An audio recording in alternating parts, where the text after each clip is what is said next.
In 1990, during a train ride to London, a woman passenger was suddenly possessed by a phrase.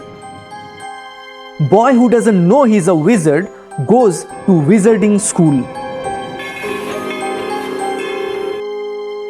You know who that woman was, and you know what that phrase went on to become. But you may or may not know that within a short span of time, JK Rowling lost her mother, got into a toxic marriage, walked out of it within a year and with an infant, lived on welfare, and wrote in a cafe until she had a full manuscript.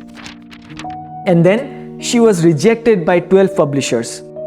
The 13th took the manuscript home and gave it to his 8-year-old daughter. Rest, as they say, is...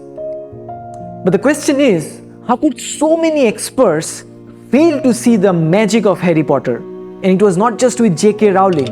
Gone with the Wind was rejected 38 times before it was published. Elvis was told he should go back to driving trucks.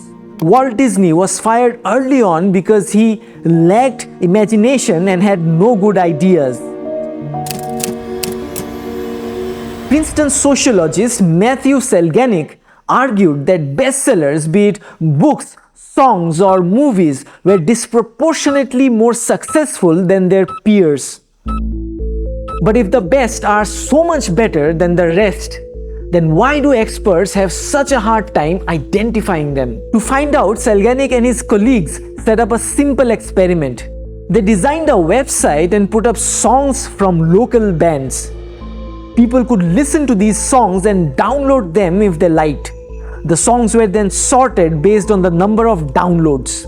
14,000 listeners participated, and needless to say, the popular songs became even more popular, and that was predictable, but here is where it gets interesting. Salganik started again and created 8 such websites containing the same list of songs and assigned them randomly to a new set of participants. If success was driven by quality alone, then the same set of songs should be popular no matter where. But that was not the case.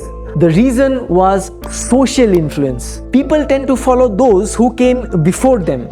Hence, the choice of the first participant influenced the choice of the second participant, who in turn influenced the third participant, and so on until it became a snowball rolling down.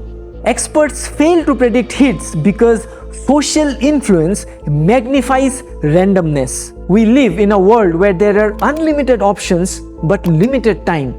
So we follow others to make a choice. Being a bestseller provides an air of credibility. If that many people liked it, it must be good. After the success of Harry Potter, JK Rowling went on to write a detective novel, except she used a pseudonym. She wanted to make it based on her writing and not her fame. She was rejected by publishers again, and when she did get published, it sold very few copies.